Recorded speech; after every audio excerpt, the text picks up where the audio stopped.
All right, this video is on how to install an Ironman 4x4 bumper on a Lexus GX470. As I understand, the ARB bumper, Dobinsons bumper, and maybe a few others are pretty similar fits in that they're really meant for Prado 120s, Toyotas, but with some modification, the Lexus GX470 can be made to fit them. Before we get into the actual work, I just want to take a quick second to talk about PPE, having the right equipment for the job. I feel like I see all kinds of folks on YouTube, whether they're even big channels or small, just not wearing the right equipment to protect themselves while doing their sort of work. Having the proper equipment like safety glasses, hearing protection if you're using an impact gun that's going to be really loud, protecting your hands, whether it's just, nitrile gloves or oil and other things, or heavier duty gloves, depending on the job.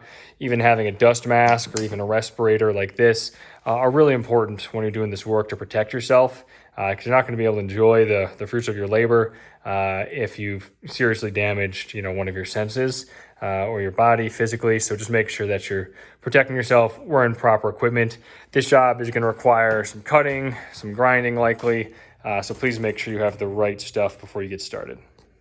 All right, so after confirming you've got all the right material and equipment for the job, first thing we're going to do is just remove your front bumper and this plastic piece right here. I already took out all of the plastic pins that hold this guy in, and then I will remove the bumper from the vehicle. I'm not going to do a step-by-step on this, and this is also a quick skill check. If you feel like this is going to be a big thing for you to remove this bumper, then likely the full install of the metal bumper, it might be a little bit out of your skill range, so just keep that in mind. Okay, so now that you've got the front bumper off, you're going to need to remove kind of the two pieces sticking out.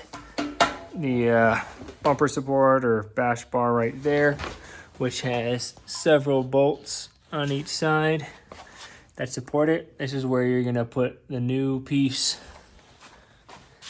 that guy over here, in. And then I think you're also going to need to remove this piece in the middle and actually do a little bit of cutting of this and the headlight supports in order to clear for the rest of it. Okay, front bumper support has been removed. On each side, there are 4 14mm bolts holding in place that you just got to take off, and the bumper will come right off. All right, removal is pretty simple. There's just a handful of 10mm along this rail here. Connects up to this guy. Move the two on the side, and you should be able to get these pieces off. A quick note for this middle piece. This piece side appears to be like hinged right there, but there were, I think, a couple little spot welds that I had to take out. I just used a screwdriver and a hammer, just kind of knocked it in sideways until I had it free. Wasn't really very difficult, but just a note. Okay, so for my next step, I'm putting the kind of bumper mount kind of piece on just loosely, just to start getting an idea of where things might need to be adjusted. And for loose fitting of the bumper mount, you're going to need a few pieces from the kit. So you've got these two side pieces that will connect in to either side of the bumper. They're marked right hand and left hand. So this is like the equivalent of driver and passenger. So right side of the vehicle is going to be the passenger side and left will be the driver side. These sit with this piece facing out. So you've got kind of the shelf looking piece there that way, and they connect into these hoop pieces. I believe these go around the supports further down in there and connect into this piece. Well, other way technically, going like this. So again, I'm going to start test fitting things, see where lines are going to hit.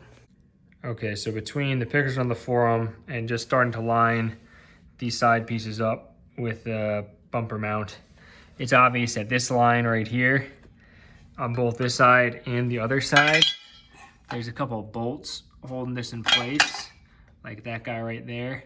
That's going to need to be unbolted because this piece is going to have to sit up higher, like really close to notched in between the bumper and more or less resting on the kind of new plate pieces itself. So I'm going to unscrew that bolt on this side and the other side to loosen up the line and see if I can bring it up a bit and give me more room to fit this piece, because right now this piece would technically, you can't see that very well, this piece needs to be lined up with the top hole, I think, on this, like right up top here, and that's just not possible with where the line is now. Okay, so I removed that bolt from each side, but there's also a bolt clamping on this whole piece to the line, like this whole piece. And so I'm gonna remove that bolt right on the front there, just to open that piece up and give more space underneath for the side mount piece on both sides. Okay, so for the power steering line we've been working with that runs across the front here, I've removed the 2 bolts I was talking about from each side that are kind of holding it under there and the little bracket piece.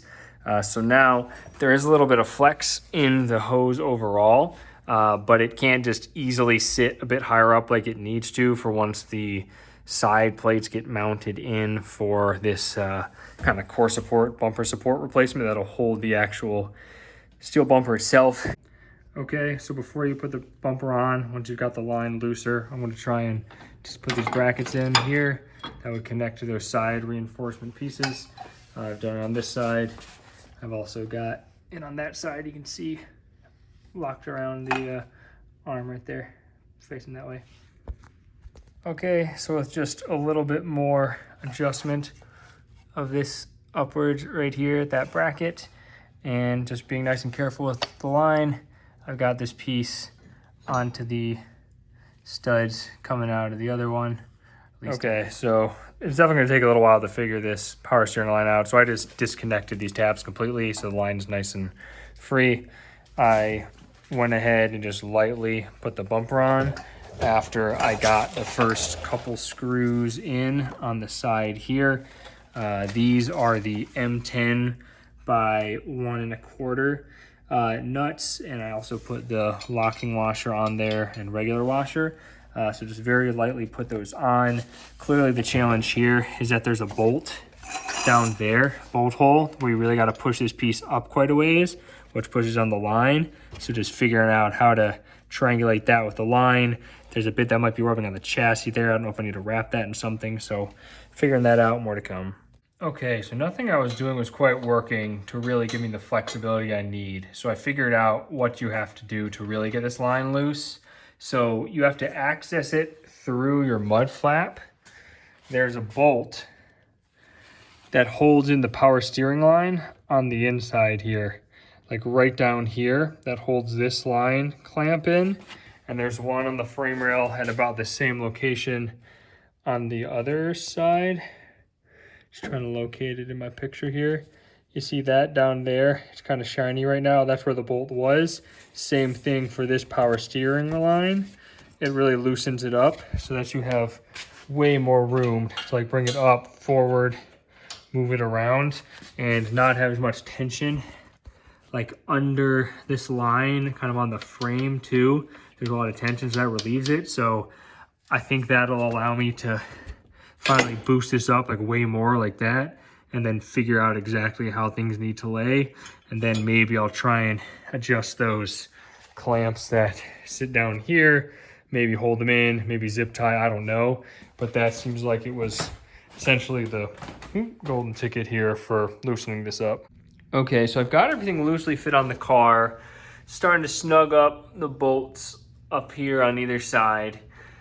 So the power steering line, it has a lot more flexibility, but on either side, what I don't like is that the power steering line, you can kind of see it come through here, is making some contact with this lip that like runs just along here. And I think it's pretty much like rubbing against that piece there. And then a similar problem on the passenger side where, you know, it's a little wonky in here, kind of tight, but same thing where you can see inside of here, this line is like directly rubbing up right there with this lip. One thing I did as well to note, to help protect the fuel lines, just to like AutoZone or wherever, you can buy like fuel hose. So I just cut this in half and wrapped it around places where the line, you know, touches the bumper, or underneath here, that lip I was showing earlier. So that was what I ended up doing to help protect the lines. Okay, so I just removed the centerpiece that was there and trimmed down the headlight brackets. and painted them a little bit so they don't rust, so that we can fit the actual bumper on. All right, we got the front bumper support on. So now we are working on fitting this. Looking at the posts on the forum, I'm starting to make some really conservative cuts in the fender so that we can start like rolling it up to the bumper and installing it on the middle loops with bolts to see the fit. So went about this far on this side, we'll do the same on the other and then go from there. All right, first test fit, really conservative cuts on the sides. We're able to get the bumper lined up in the center, still sitting a bit down. So this is giving us an idea of potentially how far back we need to cut. It was clear in the forum from Mean Green that this cut up is somewhere on the down arch of this wheel well and not up here yet. So we'll continue to be trying to get this in place. Probably cut some more of that metal to lift it higher and continue to see where it needs to sit. All right, so we're nearly there. Just a million cuts, putting the bumper on, checking. Might need a little more clearance still, cutting the metal and the plastic. We also realized this center bumper is ever so slightly to the right. So we just got to knock it just ever so slightly left because the bumper wasn't quite right and left even. We've now got to a place where the hood can make it down to latch, but the top of the hood still needs to be have a little cutout on the bumper, which I more or less think I have on there in order to actually have the hood go down along with the clasp. And then just so you can see what this side looks like, this is nearly there, nearly. We've got it nearly where we want it, but the hood, as you've probably seen online, doesn't quite close with the bumper, even though this thing will pass the hood. So we just got to cut a little bit out of the bumper across, and we've just been stenciling that out. We've nearly got both of the sides in a good spot. So now it's just a matter of messing around with the mount underneath to have it like left and right centered on the vehicle. And here's a quick reference of the other side where it's sitting. So we're looking pretty good. And again, you put like door trim or whatever on this ugly cut there to help hide my hideous work. Tip for easier access on the build, you can just pull the lights out of the back of the mount right here. There's just 3 studs with bolts on them. Makes it way easier to access all these bolts, anything down here in addition to from under. So when you're like tightening up these bolts, especially the way I had to install it on my own here, makes your job a lot easier to have those access windows. Okay, we got the bumper installed. Long day, I still got stuff to clean up. I gotta paint these, get some of the side door trim in it. But we put the bumper on, we tightened up the support on bracket underneath, and then we tightened all the bolts down, made sure that the hood still clears. Look at that, thing of beauty. Still have a little space for the hood as well down here. Just fits, so we're looking like we're in good shape, and I can just reach my hand in to open the hood right in there. I don't have anything mounted right there now, so overall, got it done. So easily the probably longest part of this build was for me slowly but surely chipping away so that I could get the fender to sit just right with the front bumper. Now, would you know it, your boy has a second white fender for the build, and this is not exactly perfect. It's close but not exact.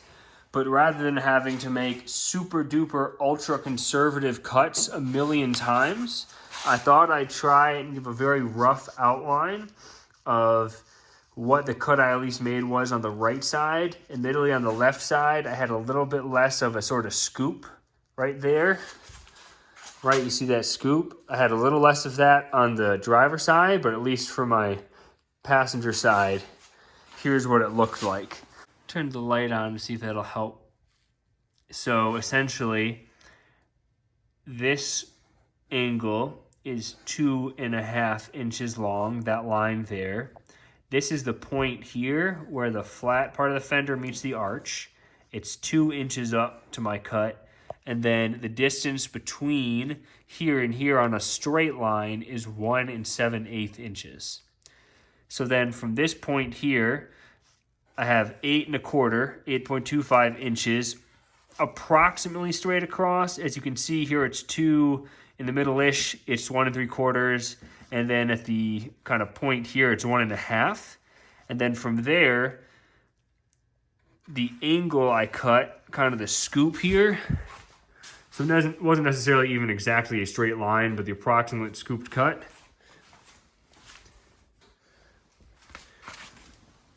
went from here to here. That's 3 1/4 inches. And then across, as if it were more or less a straight line, was about 2 3/4 or 2.75 inches from that point where it goes up to the line where I kind of just had the cut off everything else. And then this here, from the meeting point from the scoop up to the bottom of the fender, was 2 3/4 or 2.75 inches. So that is the rough measurements that I had of the approximate area that I ended up cutting. So hopefully this can help you. Don't cut exactly this the first time, but you might want to get relatively close and then can start feeling it out. Now, every bumper probably is going to be a little different because depending on how the support fits under there, depending on the side to side of it, maybe just some variances in our cars may mean that not everyone's going to have the exact same desired cut as me. But on this side, especially once I put on this lining, it at least looked pretty good. So again, make a conservative cut, but you know that you can pretty much cut all this stuff off right away, and that's the approximate that you might want to follow if you like how mine looked. All right, I ended up having to pull the bumper for a couple reasons here, just to be real about what this install involves. So it looks like over the course of moving this line around through this install, it sprung a very small but present power steering leak. It's just ever so slowly dripping out of that thing and making a little bubble there. It's very small, but either way, I'm gonna replace this hose. I got new clamps and some high pressure line.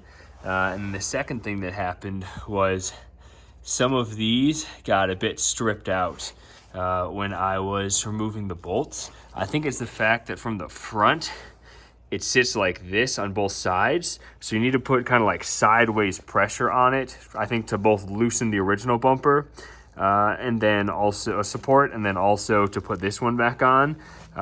It might be perfectly fine, but the whole point of this front bumper for me is to protect me during deer strikes or other kind of impacts. So I want to make sure that everything that's supposed to be bolted down, I should say, is. So this install definitely has the possibility of messing some other stuff up, and here's an example of how I did that. All right, give this one more try. Got the support back on. I did not end up having to rethread these studs.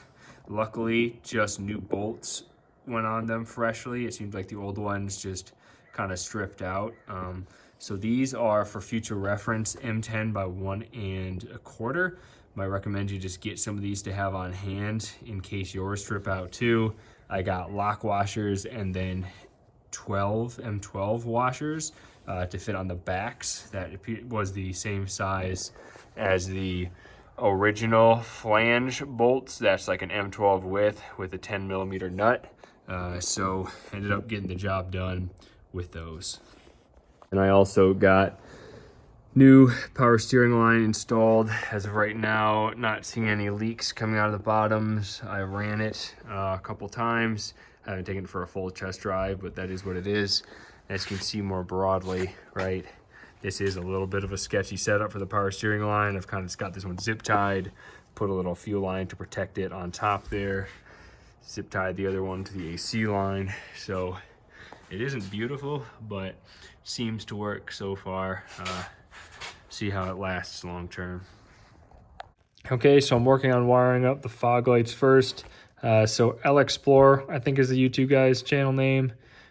He had some wiring instructions which appear to also apply to the GXs.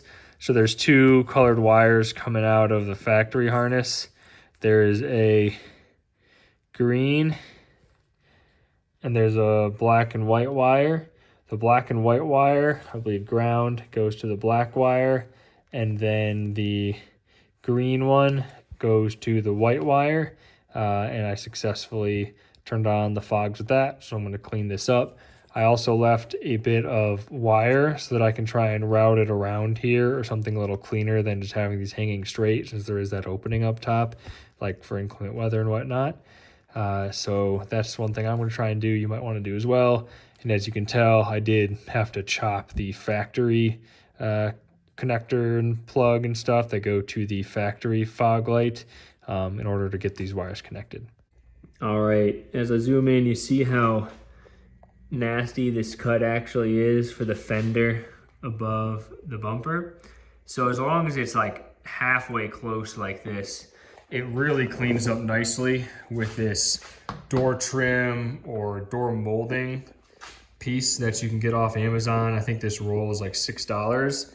It's got adhesive on both sides so it sticks nicely, and you can just use a razor blade or scissors and cut it to size along the fender cut that you made, and it'll clean it up really nicely. I've already done the other side. I'll do this one real quick and show you. All right, I got my first kind of horizontal length here cut to size. So what you want to do is just take off the back side only of the tape so you can stick it under here, and then just pull a small piece of this forward so it's hanging off on the front side. So then once you get it lined up on the front, you can start pulling the tape off and then just kind of pressing it in and adhering it to the fender. All right, as you can see already, way cleaner than my original cut actually looked by just hiding it with this black tape. And then I'll just hit this second piece next, just cut off a short piece, and then I try and cut a little bit of a diagonal line into this piece to get it to line up a little more nicely, a little more flush. So I'll just perfect this piece and then have mostly full coverage on this side. All right, perfect. No, much better. Yes, helps to clean up the cut significantly. And I also really strongly advise that you install this, because I was driving around the vehicle for a couple of weeks with a bumper on and without these fender cuts covered, and there are already like chips happening along where I made the cut from debris, gravel on the road. It's winter, there's also dirt roads out here, and so just all the crud coming up was starting to chip away the fender. So I imagine long term that would probably start messing up the paint, and I've already got this blizzard white pearl that chips anyway. So I think this is definitely a step worth doing. Takes like 5 minutes, but nice add.